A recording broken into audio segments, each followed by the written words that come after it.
अब जैसे बिटकॉइन है, लाइफ टाइम हाई चल रहा है, तो do you think there is any other coin जो कि बिटकॉइन बनने की कैपेसिटी रखता है? क्योंकि जिनके लिए ये बुल रैली मिस हो गई है, ये आप ये देखते हैं कि अगर आज मैं हूँ, मुझे इतना इन्फ्लुएंस में आकर मुझे क्रिप्टो में इन्वेस्ट करना है, तो मुझे बिटकॉइन में इन्वेस्ट करते हुए थोड़ा सा डर लगेगा, because I had seen that कि 2020 में बिटकॉइन ने एक हाई बनाया, फिर उसके बाद नीचे आया, तो जो नीचे आता है वो भी बहुत ज्यादा नीचे आ जाता है। तो आप क्या सजेस्ट करते हैं कि बिटकॉइन में इन्वेस्ट किया जाए या किसी और कॉइन में इन्वेस्ट किया जाए जो इसकी जितनी कैपेसिटी रखता हो?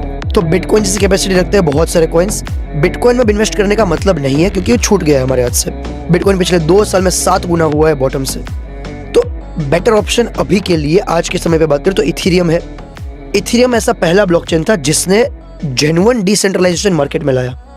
तो जीत, ये बिटकॉइन का यूज केस ज्यादा है या इथेरियम का यूज केस ज्यादा है? क्योंकि ये मैंने एक जगह पढ़ा था कि यूएस में मेनी कंपनीज आर देयर जो इथेरियम की ब्लॉकचेन यूज कर रही हैं, they are not using bitcoin की ब्लॉकचेन। तो जैसे जब डोनाल्ड ट्रंप आए थे तो वही स्टॉक्स मल्टीफोल्ड्स बढ़े, जो कि जिनके यहाँ पे क्रिप्टो का यूज केस था।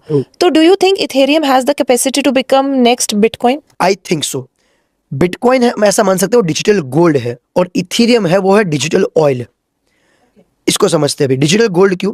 जैसे भगवान न करे इंडिया में इंडिया बंद हो जाए। लोग कहते हैं इंडिया में ऐसा पॉसिबल नहीं इंडिया बंद हो जाए, लेकिन अब देखो बांग्लादेश में भी ऐसा हुआ है। बांग्लादेश के प्रेसिडेंट को भाग के आना पड़ा इंडिया, और बहुत सारी प्रॉब्लम हुई थी बांग्लादेश में। अब सब लोगों ने वो स्टोरी सुनी होगी। जब भी ऐसा होगा, आपका जितना भी फाइनेंशियल मार्केट गवर्नमेंट कंट्रोल करती है, फिर एटलीस्ट जो इंडिया में होता है, वो सारा बंद हो जाएगा। सिर्फ 3 चीजें ऐसी होगी जो शायद चल सकती है। पहला गोल्ड, कि गोल्ड वर्ल्ड वाइड चलता है। सेकंड इज रियल एस्टेट, अगर आप देखो तो प्रॉपर्टी का मार्केट उस टाइम में बढ़ता है जब भी स्टॉक मार्केट गिरती है तब। और तीसरा हो सकता है बिटकॉइन। अब ये 3 में से 2 चीज ऐसी है जिसको आप कभी भी साथ में कैरी नहीं कर सकते। जैसे मान लो अगर मैं आज भगवान ना करे जैसे ये बांग्लादेश में हुआ, इससे पहले बहुत कंट्रीज में हुआ है, इंडिया में ऐसा हो, तो मेरे पास मान लो 100 किलो का गोल्ड है, हाउ कैन आई विड्रॉ? तो मुझे अगर गवर्नमेंट, मैंने इवन अगर सॉवरेन गोल्ड बॉन्ड भी लेके रखा है तो गवर्नमेंट उसको भी बंद कर देगी। स्टॉक मार्केट बंद, लाइक एकदम नीचे आ जाएगी, आपकी बॉन्ड मार्केट घट जाएगी, शायद बैंक में भी बहुत सारे प्रॉब्लम्स हो जाए, आपको कैश देना दे। There is just one tool, bitcoin, जिसको आप पेन ड्राइव से लेके चले जाओ किसी और कंट्री में और वहां विड्रॉ कर सकते हो।